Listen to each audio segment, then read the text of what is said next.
Most of us, we do this at best once a year. For most of us, actually once in a lifetime. And so perfecting it or trying to perfect it is part of our manners and our gratitude to Allah subhanahu wa ta'ala, part of appreciating the opportunity. So I'm going to keep this session brief so that also you can open the floor to questions. And I'm going to defer the questions to our senior scholar, Sheikh Sami, inshallah, Mas'ud. Also, in Mecca, when you perform your Umrah and remain those days in Mecca, you will find the guides of the group, whether myself, Sheikh Sami, or otherwise, outside of the restaurant. The restaurants would be like this restaurant. You're going to find a few cubicles of couches outside the restaurants in Mecca. If you have any questions, you want to make sure there weren't any oversights, you need any clarifications, that'll be available as well. So far, so good? Okay. So what we are doing, all of us, this group, all of us, we're performing a certain type of Hajj. There are 3 forms of Hajj. We're performing the form that's called Tamattu' Hajj. Tamattu' literally means enjoyment, because you're allowed to enjoy removing your ihram and not abiding by the strict regulations of ihram once you finish your Umrah until Sunday. Sunday being the 8th day of Dhul Hijjah. Is that clear? That's why it's called enjoyment. It's called Tamattu'. The Prophet ﷺ, he recommended to all of the Sahaba to remove their ihram. Whichever of them didn't bring the sacrificial animal with them, he said, take off your ihram and enjoy your tamattu'. Enjoy this period until the 8th day of Dhul Hijjah, the day of Tarwiyah, which is beginning where Hajj begins. Okay? So this tamattu' is completely separates between Hajj and Umrah. So you're going to be performing Umrah tomorrow, then you're going to come out of that sacred sanctimonial state or that state of ihram, and then you're going to be normal with all the liberties that you would normally have until the 8th day. Umrah, in simplest terms, I always try to tell people, keep 4 things in mind. There are 4 pillars to Umrah being correct, being valid. Bare minimums are 4 things. If you have them, you have your Umrah, inshallah. There may be other things that are mandatory on you to do, right? But they can be made up for if, Allah forbid, you do something here or there, you miss something here or there. These can be compensated for, okay? But these 4 bare minimums are what you absolutely need for a valid Umrah, okay? They are, number 1, to enter into the state of Ihram. Number 2, to make tawaf around the Kaaba, to circle around the Kaaba. Number 3, the sa'i, which is the pacing back and forth between Mount Safa and Mount Marwa. I'm coming back to them, don't worry. Number 4, you're going to be shaving your head or trimming for the men, and obviously just trimming for the women. Right? Good. So the first of the 4 pillars is ihram. You have ihram clothes. Tomorrow, do we have a time yet, Sheikh Wahid? Do we have a time yet? Departure time or not yet? Okay.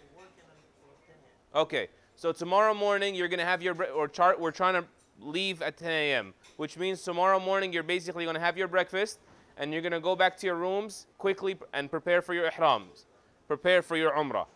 So what you're going to do is bathe. The men can put on perfume on their bodies, not on the ihram garment itself. Put perfume on your body. Aisha radiallahu anha used to do that for the Prophet sallallahu alaihi wasallam. She would perfume him in his body and in his hair, alayhi salatu wasalam. And then for the men, they're going to put on their ihram clothes. They're obligated to strip from all garments every type of formed clothing, fitted clothing. They say stitched clothing, but it's not exactly stitched clothing. Basically shirts and pants and hats and gloves and undergarments, all of that is shoes, all of that is gone. You're going to wear the lower part of the ihram garment, which is, they call it a izar, just means a waist garment, and then a rida. The izar, you're going to wrap it around.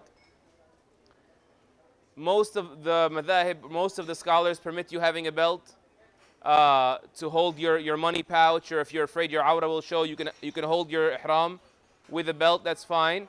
And you're going to also have an overthrow, the second piece of your ihram garment, you're going to throw that over your shoulders. That is not your ihram. Those are the clothes you need to be wearing so that you get into the state of ihram. Jazakallahu khairan. Because ihram is like salah.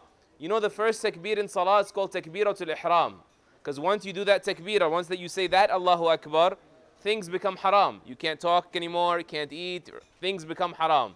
You've devoted yourself to Allah in a way that limits you from certain things that you can ordinarily do. Once you make the intention and say Allahu Akbar, you enter the state of ihram for salah, right? For us, we're going to say labbaik Allahumma labbaik instead of Allahu Akbar. That's the difference, to enter into the state of ihram. So once you have the intention for umrah and you declare it, that's when you actually activate or enter your state of ihram. Is that clear?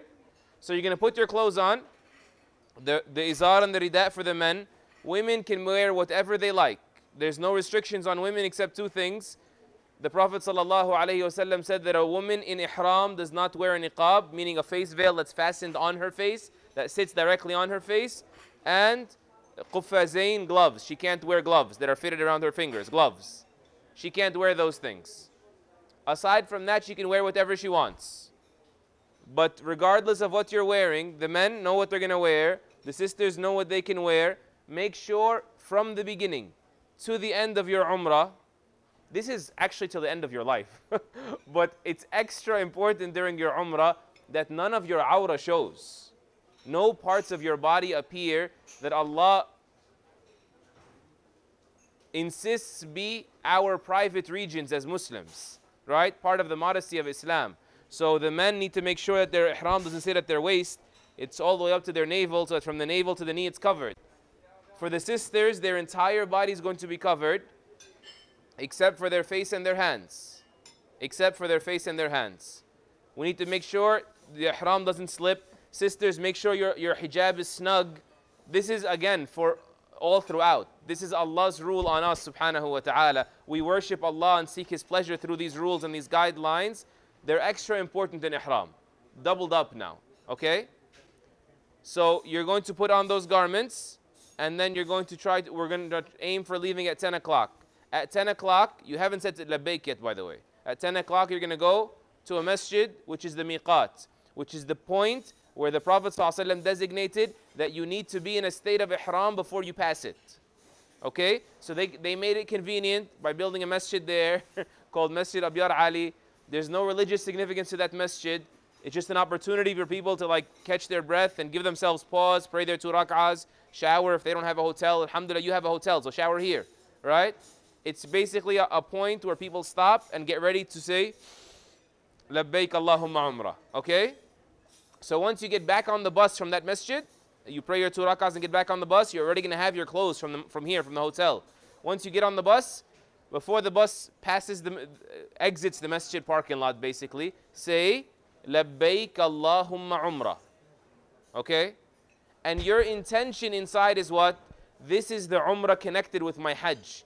But you don't necessarily have to say all of that, okay? If you want to say Labbaik Allahumma umratan mutamatti'an biha ila al-hajj or mutamatti'atan biha ila al-hajj, that's fine. Scholars have permitted this, but all you really need to say is Labbaik Allahumma umrah. Or you can say Labbaik Allahumma hajja and your intention is the first half of the hajj, which is umrah, okay? But it needs to be declared and then you're in a state of ihram. Is that clear, everybody? Then you got the first pillar. It is very worth mentioning what is it that we're saying? Like, what does it even mean? Labbaik, in Arabic, when someone calls you, like so-and-so, and you want to show them that they're important, you don't just say na'am, like yes. You say labbaik, meaning here I am, at your service, responding to your call. It's a more endearing way to respond to someone's invitation.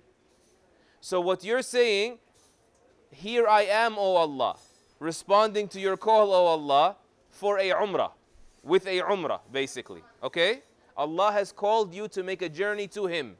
As the hadith says, they are wafdullah. They are the delegation of Allah coming to Him, responding to His invitation. And so He says, so He is going to respond to all of their dua. The Prophet ﷺ said this. So when you say labbaik, keep in mind, I'm responding to Allah's invite. He told me, come, I'm jumping on the opportunity, not just saying, okay, I'm saying, here I am, at your service, O Allah, for a umrah. And then you try to say as much as you can. If you fall asleep and wake up, these are normal, it's going to happen, you're going to stop, you're going to get tired, you're going to eat, you're going to sleep.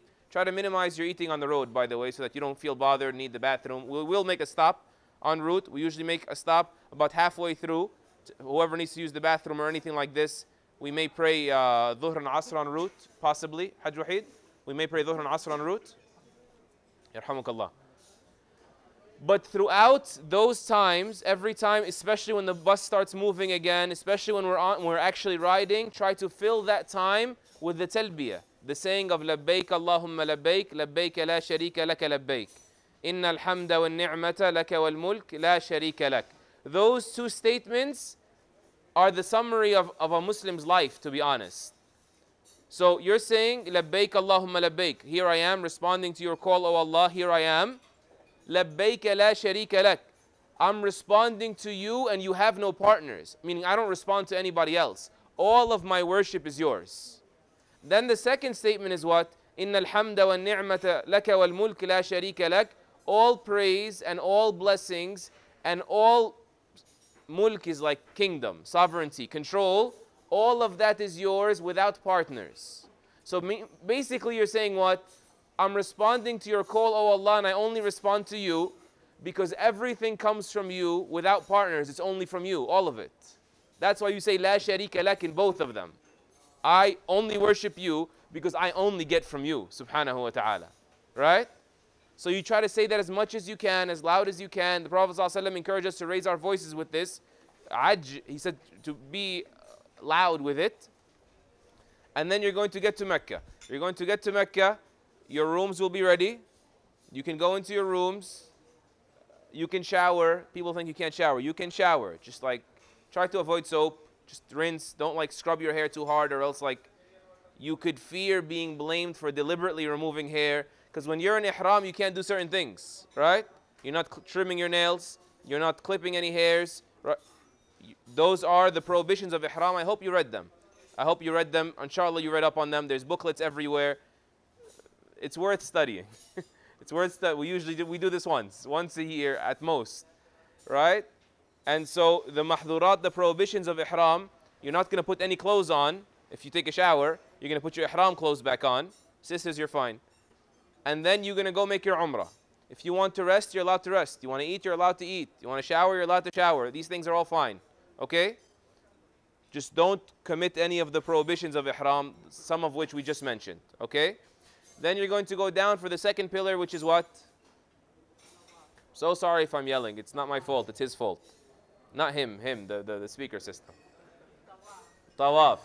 So you're going to make tawaf. You're going to go down and get to the black stone. I always tell people the black stone is very easy to find. It's where people are killing each other. That's the black stone. You don't want to go in there. Okay? You don't want to go in there. The sanctity of the Muslim is greater than the sanctity of the Kaaba in Allah's eyes. Okay? So you're going to start from the black stone. It's where the crowd is. And also they put a green light on the right side so you know that you've passed the black stone. You've been aligned with it, basically. Once that, you're going to gesture to the black stone. You're going to say, Bismillah, Allahu Akbar. If you know any other du'as that the Prophet ﷺ said or some of the Sahaba said, use those only. There is one more dua, but let's just say Bismillah Allahu Akbar for now. And you're going to go around 7 times. For men, you're going to uncover your right shoulder. Basically, your overthrow, you just tuck it under your right arm. For the 7 times, unless you catch a prayer, like you're making tawaf and then Maghrib happens, just cover your shoulder while praying. It's part of the humility that should be had in the prayer. Okay? And men will also try to quicken their pace in the first 3 rounds around the Kaaba, the first 3 tawafs. So you'll uncover your right shoulder for 7 and quicken your pace for 3. Is that clear? Sisters, you're not uncovering anything and you're not running anywhere. Okay? And don't leave your wives, don't leave your sisters, don't leave anybody, okay? Just quicken your pace in your place. You will not be able to make much ground anyway. So you're going to make 7 tawafs. There is no prescribed dua that the Prophet ﷺ taught us for tawaf, except in the last leg, before the last of the 4 walls that ends at the black stone. That 4th wall, he would fill that leg of the tawaf with رَبَّنَا آتِنَا فِي الدُّنْيَا حَسَنَةً وَفِي الْآخِرَةِ حَسَنَةً وَقِنَا عَذَابَ النَّارِ. Oh Allah, grant us the good of this life and the good of the next life and protect us from the torment of the fire. Because it's so comprehensive. Allah knows, He just wants to hear us admit. He doesn't need to hear you detail every tiny thing in your life, subhanahu wa ta'ala, right? Pour your heart out, speak to Him, speak in detail also, it's fine, but don't sit there worrying about what I forgot.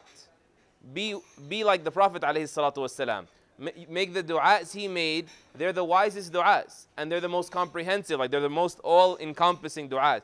Give me the good of this life and the good of the next, and protect me from the fire. What's left? That's it. Sometimes you may ask for a detail that's not good for you, right? Oh Allah, I have to have this. Like a child that has to have candy. He doesn't know what it's going to do to his teeth, right? Sometimes we're like that. We just don't know. So we're, Ya Allah, I have to have this. And you could be asking for your destruction sometimes, right? So ask and be content with Allah and appeal to Him with full heart without being demanding, right? Without being insecure, and try to use as many du'as from the Quran and the Sunnah as possible. That last leg is where you say, رَبَّنَا أَتِينَا فِي الدُّنْيَا حَسَنَةً وَفِي الْآخِرَةِ حَسَنَةً وَقِنَا عَذَابَ النَّارِ. It's probably good to say, the scholars mention that this dua is also symbolic of the ratio that should exist in our dua. Give us the good of this life and the good of the next, and protect us from the fire. So you're making one dua, it's a 1-to-2 ratio. One dua for this world and 2 dua for the next. Because if our heads are on straight, we should be caring more about the next than this world. That's why you're making more dua for the next. Right? Good. Because if we live 70 beautiful years, and let's imagine the hereafter is 70 trillion, what's 70 divided by 70 trillion? Nothing. Zero.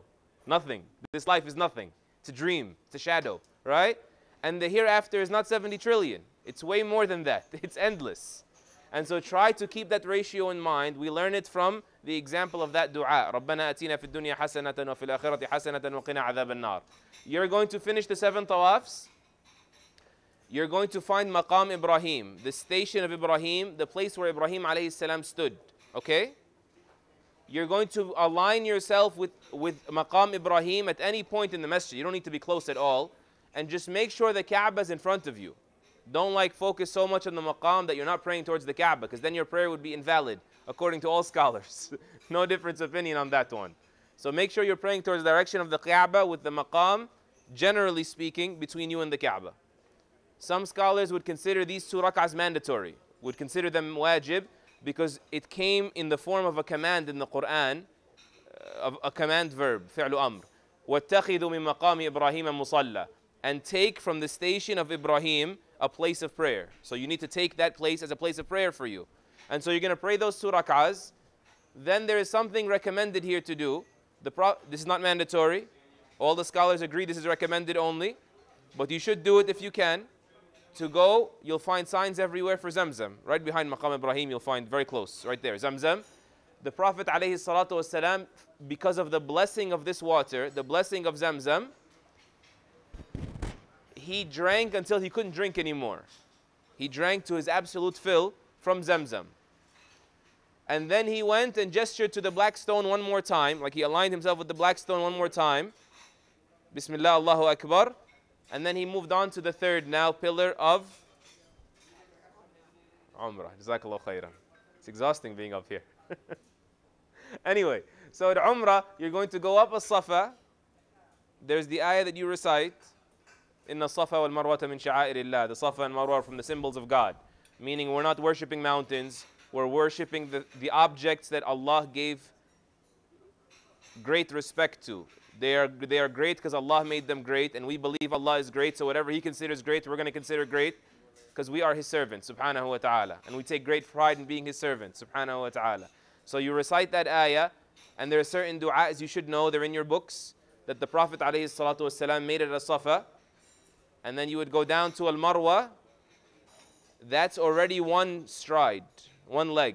You don't do a full circle between Safa and then you come back to Safa to say one. Like tawaf. It's not like tawaf. It's different. Going to Marwa is 1.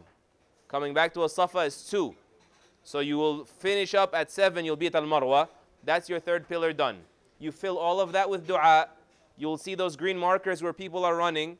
the Prophet ﷺ ran between the bottom of the valley basically. He ran there so fast that his waistband was moving around him, meaning he was really taking big strides. So the men, of course, you want to do this, and then wait for your wife. Don't leave her alone. Wait for her, she'll catch up with you. She doesn't need to do this. She should not do this. And that would be the pacing between Safa and Marwa. That's the third pillar. The fourth pillar is going to be shaving for the men and trimming for the women. Men are allowed to trim as well, but ideally shaving.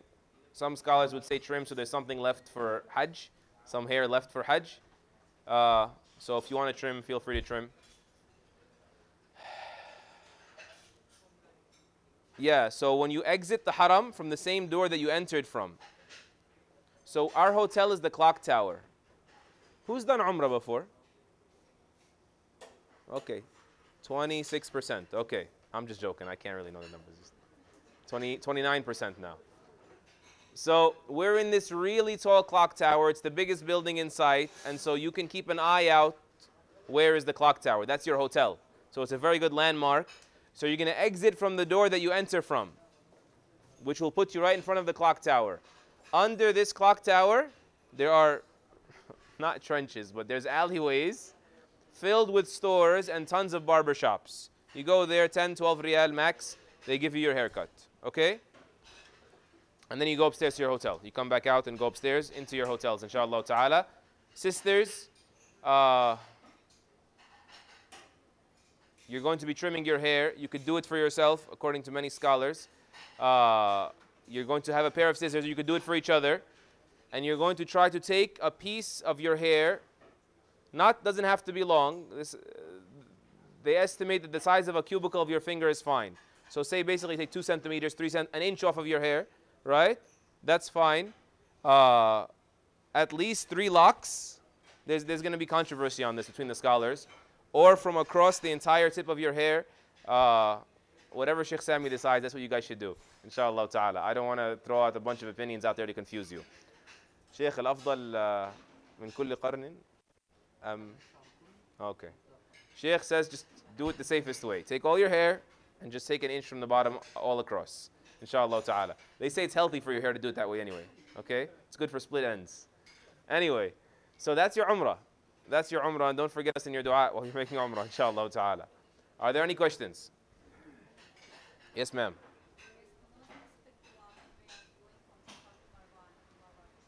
No, but on top of the hills, there is specific du'as, at least to start. There's specific du'as. The Prophet ﷺ would say, you may have them in your Umrah books. If not, I'll give them to you, inshallah ta'ala.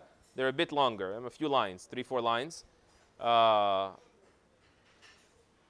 And when you first go on top of Safa, and you recite the ayah, inna Safa wal Marwata min sha'airillah, you turn towards the Kaaba and you raise your hands and make dua the way the Prophet ﷺ raised his hands at that point and made dua. But you don't have to have your hands raised and looking at the Kaaba all throughout. Specifically on top of a Safa in the beginning especially. The dua is all throughout.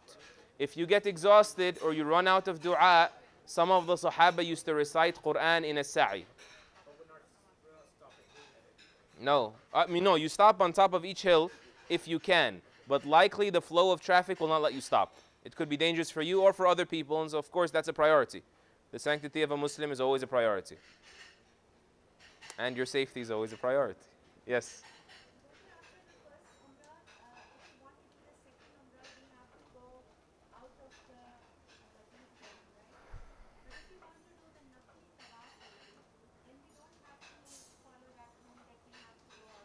Absolutely not. When people go out to a Tan'im, which is the nearest point outside of the boundaries of the Haram, that is to get back into a state of Ihram and come in to perform your Umrah. But what you're doing there is the equivalent of coming to the Haram and praying 2 rak'ahs. Except that there's great virtue in tawaf, so people pray 7 tawafs instead of praying 2 rak'ahs basically. So that has nothing to do with it. There's no specific clothing for it. There's no start point for it. From your room, from when you enter the masjid, you want to make tawafs, you make your tawafs.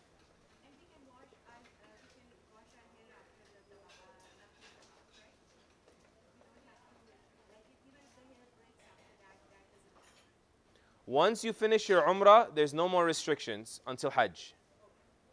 Zero. No. It's a little bit controversial, but شيخ يضيفون السعي بعد الطواف النافل؟ هل يشترط لها يعني؟ هل تفضل. الحمد لله والصلاة والسلام على رسول الله صلى الله عليه وسلم. The sa'i and the tawaf from the point of the sunnah, you do that as nafl. When you pray the nafl of the salah, let's make an example. If you pray 4 rak'ah after dhuhr, can you pray 1 rak'ah and you make salam? You cannot. So when you make nafl of tawaf and sa'i, you have to make it seven times around the Kaaba and 7 times between the Safa and Marwa. So let's say if you stop between the prayer, so you have to continue after the prayer. لا السؤال هل لها أن تطوف 7 بلا سعي لو كانت متنفلة؟ Yeah, you can make the tawaf alone and you can make the sa'i alone. Yes. And you can make both of them. جزاك الله خيرا. But if you're going to make it, you have to make it 7 times. Sets of 7. جزاك الله خيرا شيخ. خليه معنا. Are there any other questions?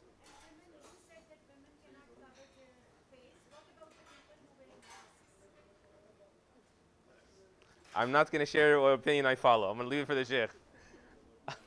He wasn't here before, so I told a few of you. Oh, there was other group actually. But I'd rather the sheikh answer. So what's your question, sister? الصحي الصحي. Yeah, she can wear too. Yeah, but this is, this is for medical purpose. So you can do that. Let's say if someone having a problem with his ankle or his leg, so he can wrap it with something. Yeah, he can do that. And you can do that. And if you want to wear the niqab, you can wear it, but you don't have it attached. You don't have that attached to your face. خلي معك شيء. قاعد عليك السلام. Any tips on putting an ihram on for men to secure it? I'll show you, but I'll charge you. No, هل تأذن بالشوكة مثل الشوكة يعني نعرف مختلف. You have to wear something, and you have to, to keep it locked. So if you can wear a belt or something like, yes, you can do that. If there is a prayer that, let's say you did not complete the 3 circles, and then you have to do a prayer that says Dhuhr time or Isha time, whatever, you can continue after that, and you don't have to start from the first. No, you continue building on. So you continue. Let's say you have the prayer of Isha or any prayer. So you continue after you made two shout or 3 or 4. So you continue doing that after the prayer. And there is a hadith narrated to Abu Hurairah that Rasulullah sallallahu alaihi wasallam say the tawaf it's a prayer, but Allah subhanahu wa ta'ala give you the permission to speak on it. Speak on it means that you can say the azkar, you can recite the Quran, you can recite the dua and others. Because the prayer had a certain Quran and center dua and center required certain sujood. But the tawaf that you can recite the Quran and you can make the dua and you can recite also something from the sunnah and you can say the azkar. There's no priority for the dua in the tawaf. Yes. Are we going to go together to perform Umrah tomorrow as a group or? It never works. Yeah, That's why we ask it's easier for everybody to take their own smaller groups or on their own. It's always easier because it never works. But beside the Sheikh's opinion, I prefer that if you have a group and you gather together in the tawaf and in the sa'i, you will be benefits more than doing that by yourself. And I always do that if I have my wife or my kids or my friends. So we always try to be in one group to secure each other's, no matter of the number of it. You will be benefits of that if you can do it. Small Yes. groups is doable.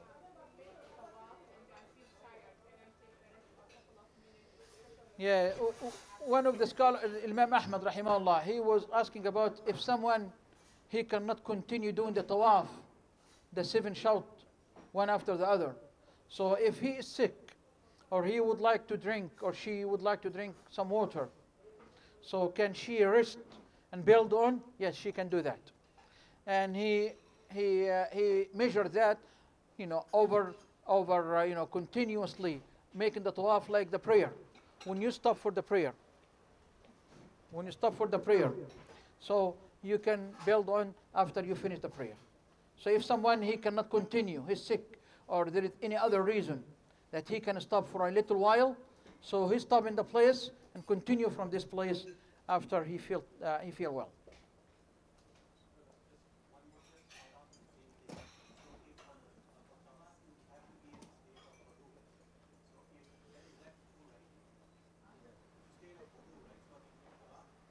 Yeah, the majority of the scholars of the Sheikh, they said you have to have wudu for the tawaf.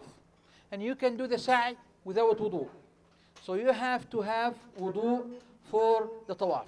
So let's say if you break your wudu in the tawaf, in the shout number 7, before you end it, or number 6, or number 5. So what should you do? You start from 0 again, or you build on? The majority of the build on. You make the wudu and you build on. There is other opinion, also related to Hanafi madhab, that you start from 0. But we will show the opinion of the scholars that you build on. Why? Because the haram from now till, inshallah, the day you will leave after Hajj, till the day of 16 and 17 or 20 of the Hijjah, will be very, very, very busy. So Allah subhanahu wa ta'ala, give you the permission, and the scholars, they had the permission from the Sunnah of Rasulullah sallallahu alaihi wasallam that if someone he lost his wudu, so he can go make the wudu and build on. This is the majority of the scholars. The other opinion, you have to start from 0. But we will go with the first opinion, that you build on and you continue. Allahu a'lam, and Allah knows.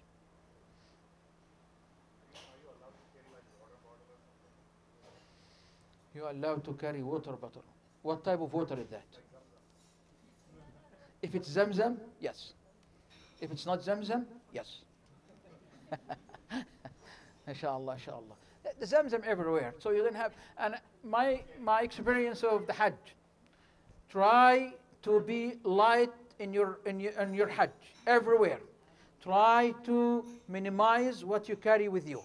Not just for the Tawaf and Sa'i, for going to Mina, for going to Arafah, the night of Muzdalifah, and the days of Mina. Try to have a light thing with you. And everything is there. Yes? When we're in the state of Ihram, should we wear the cold towel that we got from Aleman group? Where is it? I didn't get it yet.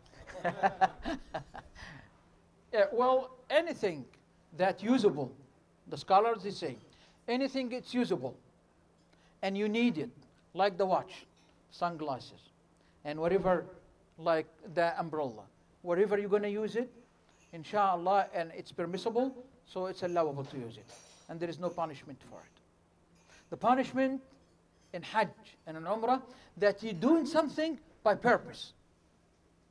Let's say, if you're going to wash your hand with the soap, has a smell, has a perfume in it, and you don't know, and you forgot, and you don't mean it, and there is no intention, there is no niyyah for it, it's Allah subhanahu wa ta'ala forgive you. But if you try to get some hair and trying to do that, or get scissor and you cut it, and you do it by purpose, you have a perfume by purpose, you're doing those things prohibited in Hajj by purpose, there is a punishment for it. And the punishment, it's what? You're going to slaughter for others. You're going to help the others. So you're going to slaughter what you call it in Pakistani, qurbani. But there is something will damage our Hajj and damage our Umrah. It's only one thing. Look to the mercy of Allah subhanahu wa ta'ala. How Allah subhanahu wa ta'ala give us wide thing that we always narrow in the small thing. So the only thing that will damage your Hajj, just get alone with your wife. And anything will get you in the mood of that. Imam al-Shafi'i rahimahullah and Imam Abu Hanifa say, if he touches his wife, if he is touching his wife with intention of something further and after, that's haram. So you have to slaughter for it. But if he get alone with her, his hajj, it's been damaged, and he have to come in the following year to make another hajj. The Sheikh is asking me, what's in the meaning of get alone with your wife? Because people, they don't understand why it works. I believe if they don't know it, Yeah, means the intercourse with the wife, sexual relationship. This is what the Sheikh means. Nice. Clearly. It should be clear, ya ikhwan. The deen should be clear, okay? But to be alone with your wife, drink coffee, that's not big deal. no, I don't think I mean that. No, drink your coffee, have your lunch with your wife and your breakfast. No, but, the Sheikh said. But we learn from our scholars that when you speak about those words, you have to choose it. The intercourse and others, that's what they say it in the Western country. Yeah. But, Jazakallah khair, Sheikh, for, clarifying that. التاول هذا اللي بده يبلوا بميه بيحطوا على رقبته بس ما يغطوش راسه في الاحرام بس نذكرهم ما يغطي راسه في الاحرام. The Sheikh also is mentioning something like, do not have anything attached to your head. I'm talking about the man. But the woman, everything should be covered except her face and her hand. But the man, the weather is very, very hot outside. Some people, they are having a towel, paper towel, and had that wet with the cold water and put it in their head. They're doing that, and they forgot to do, it's not allowable. And they forgot to do it, and they don't do it by purpose, it's allowable. Take it off. Someone, he cut his, one sister, she told me, I am a nail biter, and I always bite my nail. So if she's doing that while she is having the ihram and the state of ihram, and she forgot, she should stop. But if she's doing that by purpose, it's haram, and she should pay for the punishment, which slaughtering the qurbani or the biha or sheep. So there is a lot of things, and one of the scholars, his name is Imam Ibn Taymiyyah rahimahullah. He say whatever happened in Hajj without intention and by purpose, Allah forgive that. But if you do it by purpose and you say, I'm going to do it, I'm going to go for it, no, it's haram. And anything prohibited having in Hajj could be fixed, except that whatever the Sheikh said. Intimate relationship. Now, Assalamu alaikum. Just going to take a few minutes, just take you step by step until we finish, so you have an idea of what we're going to go through from now until we finish, inshallah, as of logistics and what you should be doing and what you should be aware of. Right now, what we do after we leave from here, whoever didn't put his suitcase outside, he should put it and tag it. So we'll take it to the Swiss hotel, which you're going to. If you tag it properly with the tag we give you, it's going to be in your room when you arrive, inshallah, when your room is assigned to you. When you leave from here, you're going to leave, inshallah, hopefully by 10 a.m. This is the best time for you.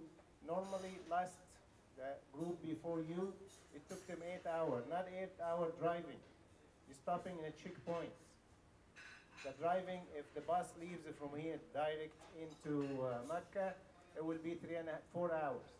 The bus speed now is 120 kilometers. It used to be 80 before. Now it's 120. It's about 400 plus 430 kilometers between here and to reach Mecca. Most of the time is going to be stopping in a checkpoint. Checkpoint should have your ID and your passport is in the bus. That all tells you at 10 o'clock, we're going to have a list once it's finished from the immigration office here in Medina. We'll be downstairs by the desk for Aleman in the lobby. And we'll be in the bus. Before you go outside, don't go on the bus and look for it because you're going to have to check 3 buses. By the desk here, you will know I'm on bus number 15. You go to bus number 15, put your carry-on. Please do not keep, it's just making it easier on you. With the carry-on, which have your valuables and your medicine. And then you're going to go to your room anyway. Alhamdulillah, we don't have a record of losing things. So when you leave from here, advisable is you, for men and also the sisters, they're gonna have to do that. Wearing your ihram from the room, it's clean. It's because it's Abyar Ali, it's really crowded. You may stay in line. If your ihram falls on you, from you and the floor, then you look for another ihram. So you get ready here and you wear the clothes for the ihram.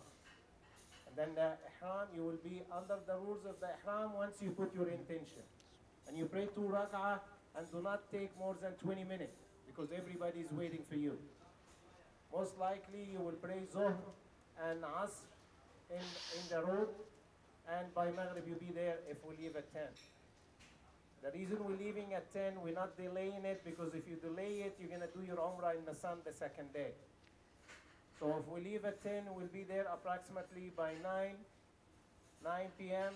So you may catch your Isha there and you will have your dinner, you refresh yourself, you go in the Haram by 11 p.m. You will do the Umrah inshallah easy. May Allah make it easy on all of us. While you're there, there is a one central restaurant for everybody. In the way to that central restaurant, there is a lot of seating area. Will be available there every day.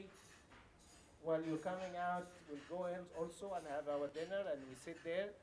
You know, whoever available from our scholars to answer your questions. We tried to get a room for us like this. There is a new rule in Mecca. You cannot make a gathering more than 9 people. We have to say, inshallah, alhamdulillah. Cannot do anything more than that. So we're not going to have the luxury of having a seating like this in Mecca. But we'll be on your way for you to ask if you have any concern or any question. The staff will be around you all the time. I need one of the scholars. Even he will take you to his room. Your question will be answered. Your need will be covered, inshallah. You're going to go into Mecca until the 19th, which is the Tarwiyah day. The Tarwiyah day, before the Tarwiyah day, which is 7 of Dhul Hijjah, the same which we expecting everybody to put his suitcase, you're going to do it again. With tagging your suitcase on the 7 of Dhul Hijjah, and you put it right before Maghrib. Saturday night. Would be Saturday night? Saturday night. Please, this instruction is very, very important that you follow.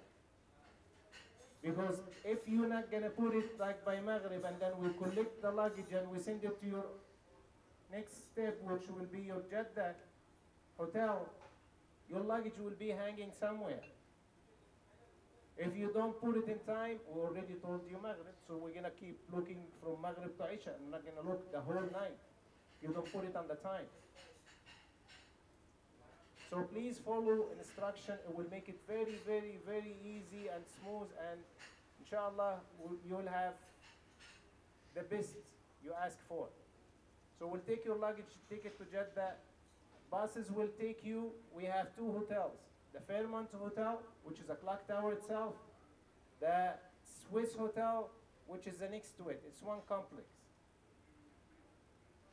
So we're gonna take your luggage, put it in Jeddah, and then the Fairmont B2 and B4, they will go after Hajj into the hotel in Mecca.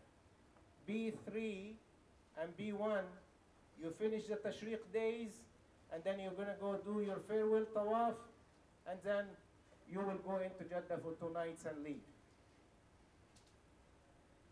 Once we go in, we'll give you also the instruction as of the 2 hotels in Arafah. One hotel, for example, let's say, I don't know which one we'll start with, but we'll let you know. If we cannot reach you, we'll put something from under your door in Mecca. If we can meet you personally, we'll put something from under your door. Please read the notes. We'll let you know, okay, the buses, you have your breakfast on the Tarwiyah day at 8 a.m. The bus will be down taking you to Medina. Again, follow the time and follow the instruction. You will go to Medina, and then the following, the other hotel will be also have the instruction. So you go to the tarwiyah on the first day, then you stay on the tarwiyah up until before Fajr or after Fajr. This is okay. I know that the Sunnah you pray Zuhr, Asr, Maghrib, Isha, and Fajr. But we are on the train system. On the train system, meaning we have at certain times, we put a schedule. Al-Iman may come in at 3 a.m. Then we have to move at 3 a.m. Iman may come in at 5 a.m. Then we have to move at 5 a.m. So we have, inshallah, Allah will excuse us for not making the Fajr. There's nothing wrong in your Hajj. Then we will go to Arafah.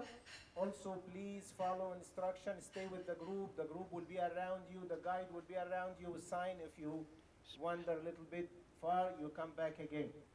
You go in Arafah. You stay in Arafah until Maghrib. After, I'm not going to go into details of what you do. Just by Maghrib, before Maghrib, we're going to let you, like 45 minutes before Maghrib, we know the crowd from experience. We know when to move. Okay, before Maghrib, by maybe 45 minutes, I'm going to tell you guys, stand up, we're going to start be moving. No, we have to stay in Arafah until Maghrib. Yes, you will be in Arafah until Maghrib. But when we move this 45 minutes doing our dua while we're walking, still in Arafah. You will be up in the front, will be easy for you to climb the stairs into the train. You will be in Muzdalifah time, you do your Maghrib and Isha, and you relax, sleep little, you have your food, you have your meal, you pray Fajr, and then also we'll let you, once we say we're going to move at that time, we give you instruction at the time. Please follow the instruction. That will make it easy. We'll make it easy. The manasik is the most area which you can get lost, for example. It's like we're in the middle of 450 people, in the middle of 3 million. Your ID is the most important piece you could have. And also yesterday I was in Mecca, we received a bracelet. And this bracelet, you're going to see it, you're going to sign for it. It has all your information as your passport and your ID. Don't misplace it, don't take it off your wrist, put it in your arm. Once you put it, do not take it up until you finish your Hajj. This is what's going to connect you to us. If anything, God forbid, happened to you, you felt busy, you got lost somewhere and the authority want to help you, yes, here it is. They will know exactly where we are. In few minutes, they will be in touch with us, we'll come and take you. So please, it's very important once you go to Mecca to have your ID on you. It's very crowded, it's very hot. Any one of us could feel dizzy on that heat. Keep yourself hydrated, drink a lot of water, and stay together and follow instruction. From now on in Mecca, please follow instruction. When we say, okay, don't go and do Jamarat by yourself. We'll let you know, okay, we're going to Jamarat. We will call it on the speakers. We'll have speakers for the sister, speakers for the man's side. Now we're going to Jamarat, whoever is ready. So because a lot of the group leaders are going to go around you, watch you, you go there, and you don't get lost back. When you're coming from Muzdalifah in the morning, we'll be all together. And also there is set point already. Once you come out, you'll be most likely coming from the highest floor. You take escalators until you go down. Everybody takes that path. You will find Al-Iman guides waiting, stationary. Until we report, okay, we have our Hajji all in the camp. So if you get lost, look for the sign of Al-Iman. You will come to him until you see that guy, just go to him. One to one, you are in the camp. With your ID, you can be always connected to us. This ID, yes, which you have, this is very important, and the bracelet, which has your name and all your information in it. If you lose this, you have this. If you lose this and we give you only the pouch with the Iman name, they will connect you right away. So you don't see, I lost the card, but has now my name. No, this is the name of the company right there and the logo. It will bring you back. So please follow instruction, and inshallah will be easy journey and will be accepted journey, inshallah. And if anything happened to you in the hotel, you will have a lot of staff. For anyone get sick, we have enough doctors in Mina and Arafah we can call. Anytime I call for medical assistant, mashallah, at least I have 10. And from previous year and this year. Do not ask your friend what to do in this. We have enough scholars, alhamdulillah. They have the ilm. I ask them. If I have a doubt in anything, your roommate told you, no, do this. Let's say, I did it that way, it was okay. No. Come and ask one of the scholars, shall I do it this way or that way? We are here to guide you, and may Allah subhanahu wa ta'ala accept from all of us and give us Hajj Mabrur, inshallah. And if one of you have question for me, whoever did not get his ihram, go to the desk down there. You will get your ihram. Also, we give a cooling tower, which is a brother here was asking. So do not put where this gets cold. Do not put it over your head. No, this is to put around your neck, and it's permissible. It keeps you cool. And you drink a lot of water. The heat in Mecca is, may Allah give us the strength to really make it, inshallah. And may Allah accept it from all of us. Now, please put your luggage tag in front of your door. And thank you very much. Assalamu alaikum.